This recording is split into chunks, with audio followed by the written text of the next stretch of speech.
Wiper voice YouTube channel நேயர்களுக்கு வணக்கம். 2026 சட்டமன்ற தேர்தல் அதை நோக்கி முக்கியமான அப்டேட்ஸ் பற்றி பார்த்துட்டு இருக்கோம். அதன்படி பார்க்கும்போது இன்னைக்கு என்ன அப்படின்னா, எடப்பாடி பழனிசாமி அவர்கள், எதிர்க்கட்சி எடப்பாடி பழனிசாமி அவர்கள் வந்து நேற்று திருத்துறைப்பூண்டியில் நடைபெற்ற பிரச்சார கூட்டத்தில் ஒரு முக்கியமான ஒரு கருத்தை ஒரு ஸ்டேட்மெண்ட் விட்டுருக்காரு. அதாவது, ஆட்சியில் பங்கு தருவதற்கு நாங்கள் ஒன்றும் ஏமாளி அல்ல, அதுதான் அதை பற்றி தான் பார்க்க போறோம். இது வந்து தினகரன் பத்திரிகையில தலைப்புச் செய்தியா வந்திருக்கு.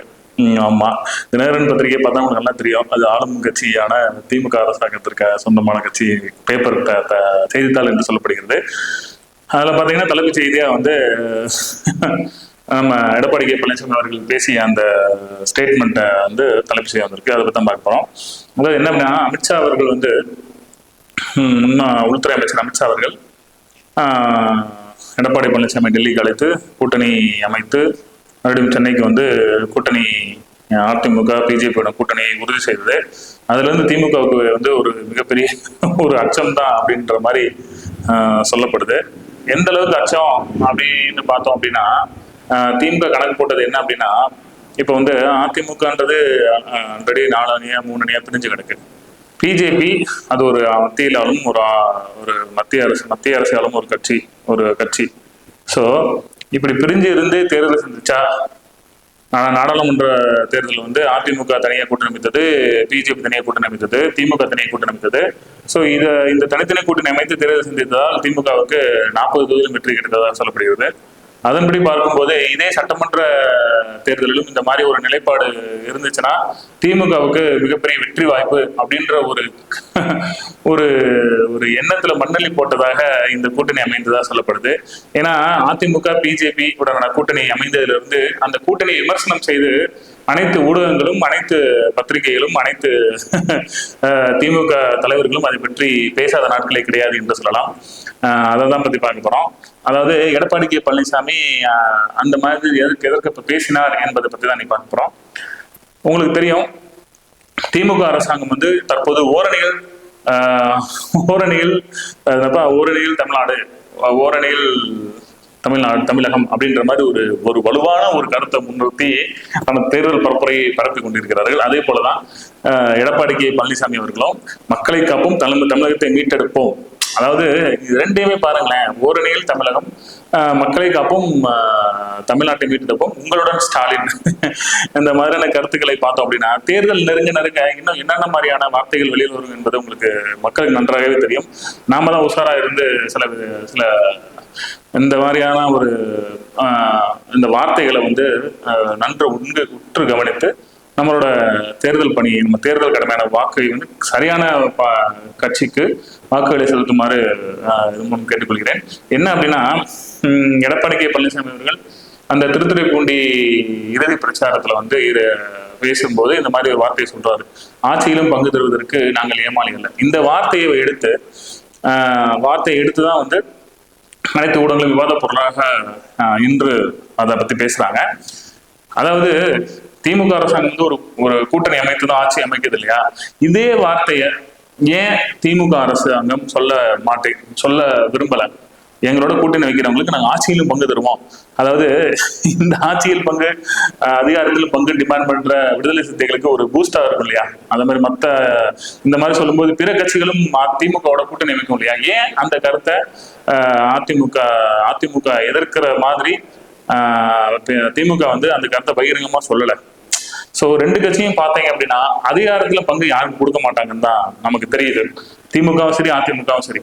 சோ 2 கட்சிகளுமே கூட்டணி கட்சியை எடுத்து ஜெயிக்கிறதுக்கான வியூகத்தை ஜெயிக்கிறதுக்கு ஓட்டு பெர்சன்டேஜ் இன்க்ரீஸ் பண்றதுக்காக கூட்டணி கட்சிகள் சேர்க்குமே தவிர அவர்களுக்கு அதிகாரத்துல பங்கெல்லாம் கொடுக்காதுன்ற மாதிரிதான் ஒரு போக்கு நிலவுது. அது திமுக இருந்தாலும் சரி, அதிமுக இருந்தாலும் சரி. ஆனா இந்த நிலைமை மாறணும் என்றால் கூட்டணி கட்சிகளுக்கு வந்து கிட்டத்தட்ட, அதாவது இப்ப 214 தொகுதியில ஒரு சார்ந்த கூட்டணி போட்டியிடும் போது சரிவர அனைத்து கூட்டணி கட்சிகளுக்கும் சரியான எம்எல்ஏ இடஒதுக்கீடு செய்தால் இந்த ஆட்சியிலும் பங்கு அதிகாரத்திலும் பங்குன்ற விஷயம் அமையலாம். உங்களுக்கு தெரியும், இப்போ பெங்களூர்ல இருந்து 30 எம்எல்ஏ வச்சுட்டு அவர் வந்து சிஎம் ஆகலையா. ஸோ அந்த மாதிரி அந்த மாதிரியான ஒரு 30-40 எம்எல்ஏ வச்சு அந்த கூட்டணிக்கு ஆட்டம் கொடுக்குற மாதிரி கொண்டு வந்தோம் அப்படின்னா அதிகாரத்துல வந்து பங்கு கொடுத்துருவாங்க. ஸோ இதுதான், வேற வழியே கிடையாது, கொடுத்தது ஆகணும் இல்லைங்களா. கொடுக்குறேன்னு சொல்ல முடியாது, கொடுக்கலாம் இன்னொரு கட்சியோட போய் சேர்ந்து அவங்க அங்கிட்டு அவங்க தேவையான விஷயத்தை சாதிச்சுட்டு போயிடுவாங்க. ஸோ அதனாலதான் இந்த இரு கட்சிகளுமே வந்து நாங்க வந்து வலுவான கட்சியா இருக்கோம் தமிழகத்துல அப்படின்ற மாதிரி ஒரு பிம்பத்தை காட்டுறாங்க.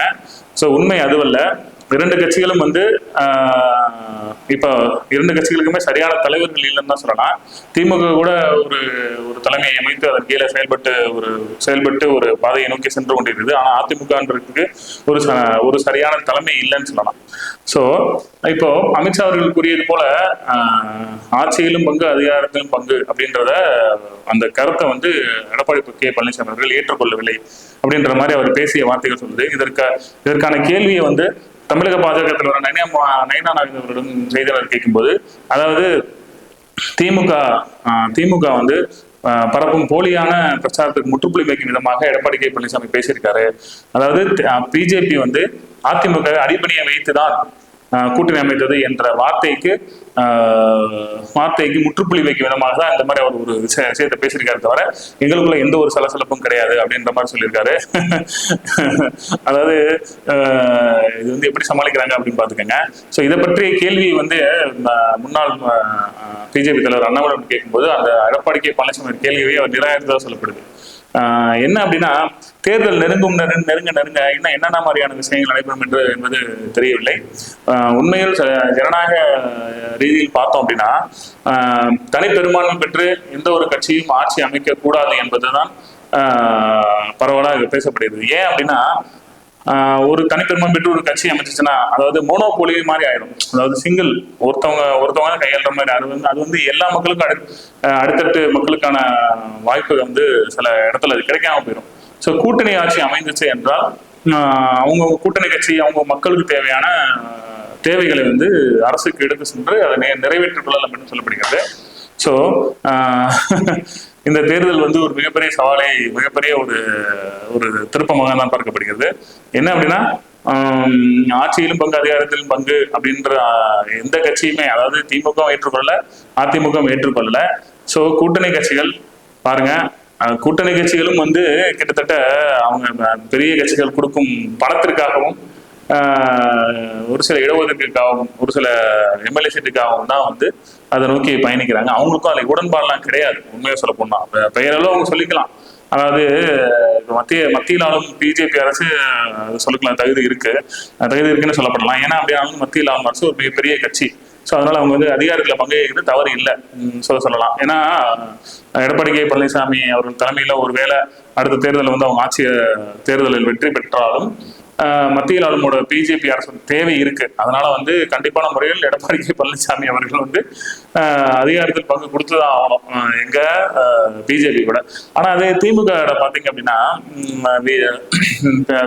மார்க்சிஸ்ட் கம்யூனிஸ்டாவும் சரி வேசிக்காவும் சரி இவங்களுக்குலாம் வந்து அதிகாரத்துல பங்கு கொடுக்கவே மாட்டாங்க. அவங்களுக்கு எம்எல்ஏ சீட்டோட சரி அவங்களுக்கு தேவையான விஷயத்த.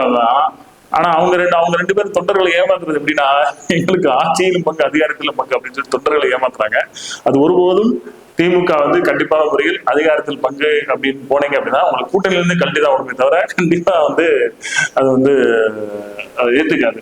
ஸோ என்னதான் வந்து திமுக வந்து எங்களுக்கு வந்து விடுதலை சிறுத்தை கட்சி தலைவர் திருமாவளவன் சொல்வது போல 4 ஓட்டுல 1 ஓட்டு எங்களோட ஓட்டா தான் இருக்கும் அப்படின்ற மாதிரி சொல்றாரு. இந்த கருத்தெல்லாம் பார்க்கும்போது திமுக மிரட்டுற துணைதான் இருக்கு. ஸோ இதையும் ஒரு பக்கத்து பார்ப்பாங்க. என்னன்னா சரி ஒரு சரியான நேரத்துல வந்து திமுக வந்து ஒரு கூட்டணி அமைச்சுன்னா விடுதலை சிறுத்தை கட்சிகளையும் கல்வி விடவும் தயாராக இருப்பார்கள் என்பது முற்றிலும் உண்மை இல்லையா.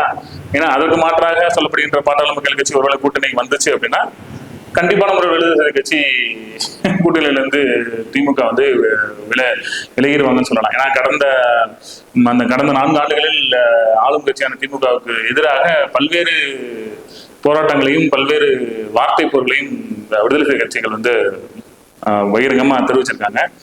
ஸோ இதுதான் உண்மை. ஸோ என்னன்னு பார்த்தோம் அப்படின்னா எடப்பாடி கே பழனிசாமி அவர்கள் பேசியது அவரோட தனிப்பட்ட கருத்துன்னு தான் அவர் சொல்றாங்க. ஆனா உண்மையிலே நல்லா டீப்பா பார்த்தோம் அப்படின்னா ஆட்சியிலும் பங்கு அதிகாரத்திலும் பங்கு தமிழகத்தில் ஆளுகின்ற எதிர்கட்சியாக இருந்தாலும் சரி ஆளுங்கட்சியாச்சும் கண்டிப்பா கொடுக்க மாட்டாங்க.